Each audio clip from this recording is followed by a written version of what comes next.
Hey friends, my name is Brooklyn Lindsay, and this is Linda Moon, and you're watching the Grow Curriculum Deep Dive for the Spring Discipleship Activity and Events from Grow Kids, Volume 7. For the next few minutes, we're going to give you a big picture overview of what you can expect with this resource, but we're also going to take an in-depth look at some of the specifics that you don't want to miss. Yeah, this is especially going to be helpful for those of you who are Grow Kids subscribers getting ready for this quarter. And if you're not a Grow user, stay tuned anyway, because I'm sure we'll talk about some things that will be helpful to you as you prepare for your spring quarter as well. So first, we'll give you an overview of the discipleship resource, and then we will give you some bonus tips, and then we'll go over the event resource, and then give you some extra tips there as well. Let's dive in. First, let's take a look at the Bible Buddy Reading Plan. It's our spring discipleship activity. So excited about this one. You may already know that we break our year up into 4 quarters that cover 4 different spiritual habits. So before we hop into the Bible Buddy Reading Plan, I'll just go over what those habits are. They are spend time with God, spend time with others, use your gift, and share your story. So every spring, we focus on the spiritual habit of spending time with God. So that's what we're going to do here with the Bible Buddy Reading Plan. And since Easter is right around the corner, it's the perfect time to talk to kids about their relationship with God and maybe for them to get to know Jesus for the first time. So, Linda, tell us more about how ministry leaders can use this plan to help kids spend time with God. So, a little bit of backstory is back when we were dreaming up Grow Kids Volume 7, which feels like ages ago, we noticed in our Facebook groups that there were a lot of people already doing or wanting to learn how to do a Bible reading plan for their kids. And so, really, this was an idea that came from all of you. So, thank you. We, like you, wanted an activity where kids could spend time with God in a way that's appropriately challenging and also fun and cuddly. And it's just an adorable way for kids to up their Bible literacy as well. So here's how it works. You choose any week in this quarter and set that as your reading week. It might be neat to do it during Passion Week and then end with some sort of Easter party or celebration with all of their stuffies. But choose a week where you think you will get the most participation. Then you can print out the journals and feel free to modify the passages to match your teaching or your age levels. And then you get to shop for stuffies. Purchase small stuffies or squishies and package them with your journals. They can be like the slow rise squishy ones or like really soft, like small little pets like these. Sorry, I love otters, so all my stuffies in my immediate vicinity are otters. So you want to package all of those with your journals. I also suggest throwing in some fun pencils and erasers, just so they have it. And then, a fun little thing you might be able to do together is to like christen your stuffies, right? You can name your stuffies together. I know kids love doing that. It just makes it more personal, and they can take their little like, squishy or fluffy pet with them everywhere. I love it. I am away from home right now, but if I were home, I would go in my daughter's room and gather up and do a little show and tell because my kids are not little anymore, but we have hundreds. Um, Linda told me a little while back about something called Pom Pals. They're like little tiny stuffies that you hold in your hand. You have one right there, literally. I really didn't know you had one sitting there.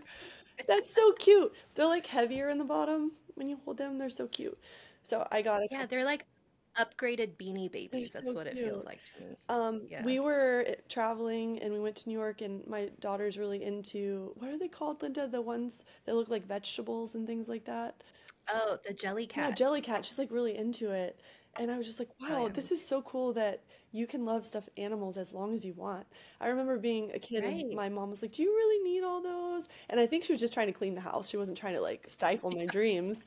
But I think stuffed animals are something that kids love. And adults also love participating, like looking at them, holding them. I think it's a really cool Right. activity that will not only help kids spend time with God, but like make it fun for parents and leaders and families to participate and encourage them to do that too. So Absolutely. that's just a little bit more about how much I love stuffed animals. I wish that, So it's a timeless I activity, know. It's right? like I Is can't what really we're line them saying. up on my bed. I could, I guess, but I think for kids, this is the perfect opportunity to remind them to spend time with God. So now that you know what all of this is about, let's just give you a few tips on how to make the best use of this resource. Tip number one is to have budget-friendly buddy options. Passing out stuffies is totally part of the fun, and small ones are really affordable. You can get a Pom Pow for a few bucks, 5, 6 bucks. You can also get them at places like dollar stores and other locations that are pretty inexpensive. But there's some other ways to kind of make it budget friendly. So one of the ways is to adopt a buddy, and this would be to ask church members, leaders, friends to donate a stuffed animal. How cute. So you can ask for new or gently used. If you do get gently used, you may want to wash them or, just make sure they're extra clean so that kids can share them. Or you could even do a handing off ceremony that could end up being super memorable and sweet where kids get their stuffies from someone special. Another way you can save a little budget on the Buddy Bible reading plan is by bringing your own buddy. A lot of kids come to church with a stuffy or a blankie or just something because it helps them feel safer or just happy to have one of their own toys with them. So maybe just invite them to bring their buddies to read the Bible at church with their human friend. And that way you don't have to provide the stuffies for them. And you can also rotate a buddy where you make it a longer event and each kid gets to take home a big stuffed animal each week. That sounds really lovely too. You might even be able to create a name or a persona, basically create a character out of the stuffy, and they get to read their Bible with that character and share about it with their friends, whether it's in their small group or maybe with the help of their parents. They can take some photos of them with their stuffy and them spending time with God with their stuffy. Either way, after they're done, they bring it back to church and then they get to pass it on to the next kid. So the second tip we have for you is to post follow along videos. Now, I know since the pandemic, we've all become amateur or even pro social media influencers, right? So what you can do is create these videos that you can post to your website, social media account. You can send it directly. You can put QR codes so they're easier to scan. However you communicate with your families and your church, just create these really easy videos that you can create, or you can ask members of your team to help you out with.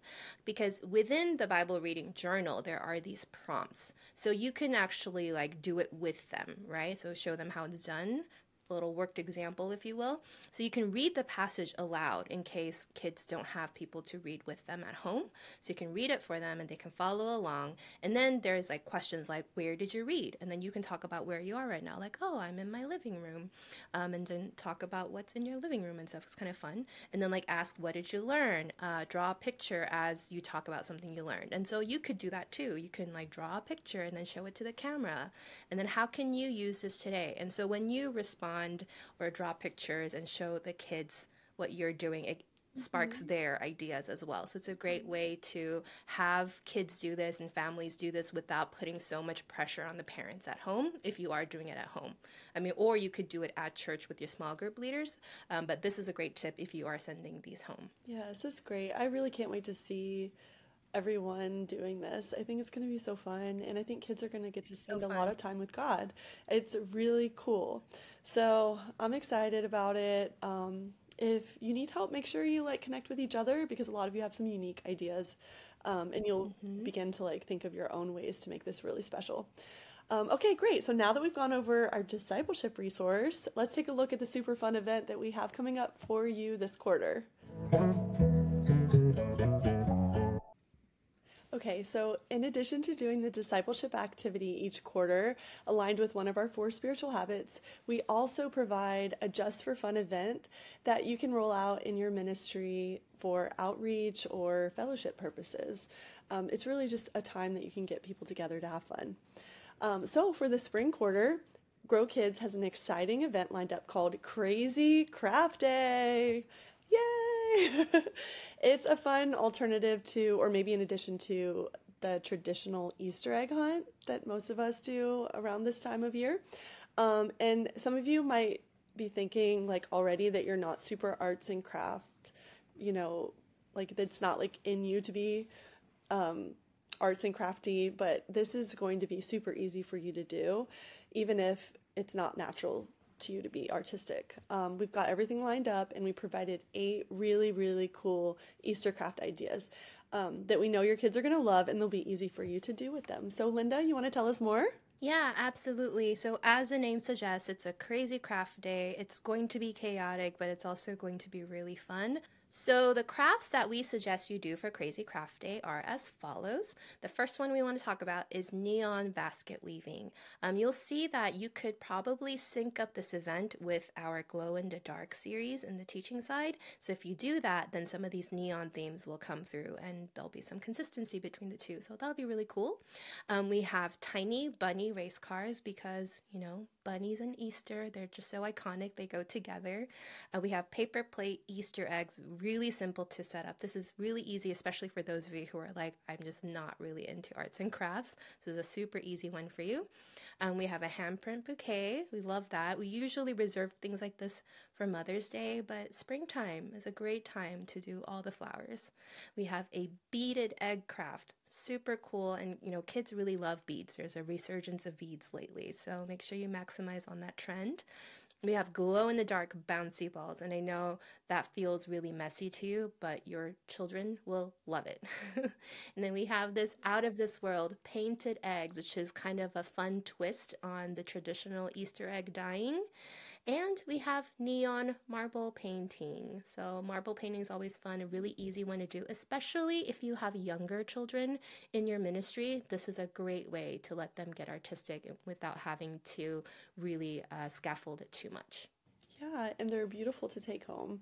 Parents love them. I love them. They look great on my refrigerator. So I am so excited about this activity.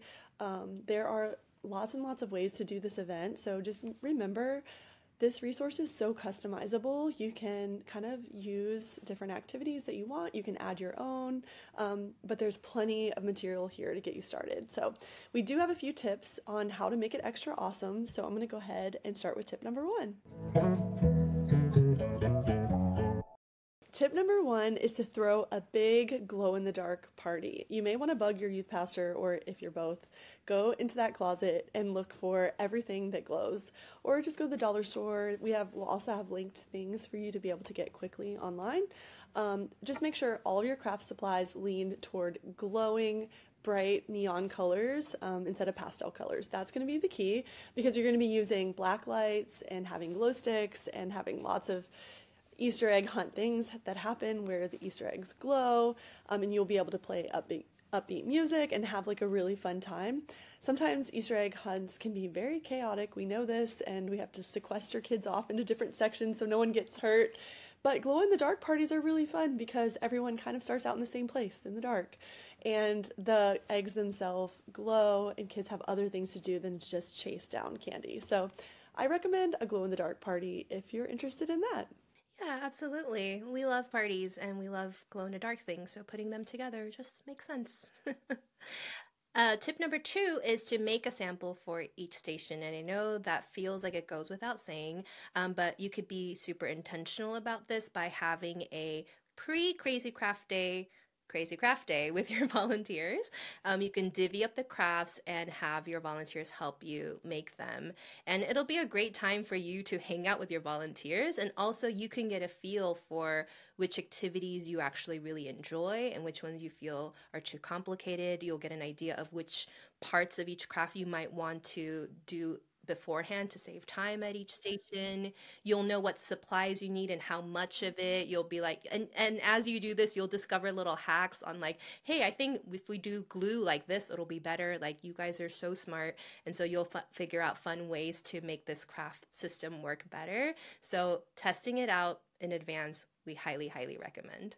Yes, you'll find a way to keep like the stations tidier. You'll have some solutions before the problems happen, and you'll just feel more at peace. And isn't that what Easter is kind of about, is celebrating Jesus and just having a little bit of peace. So I think making a sample will really pave the way for that.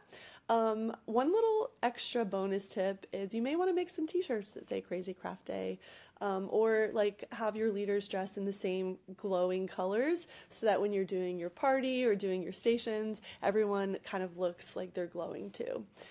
So yeah, that's it though. We're at the end of our deep dive for this quarter. We've taken a look at our discipleship and events for Grow Kids for the spring. We love seeing what you do. We love talking to you, learning from you. So don't forget to tag us on Instagram or here in the group, so we can see how you're doing these things and what ideas you have as well. So thanks for being a part of the children's ministry community. You're the best, and we'll talk to you next time. Bye.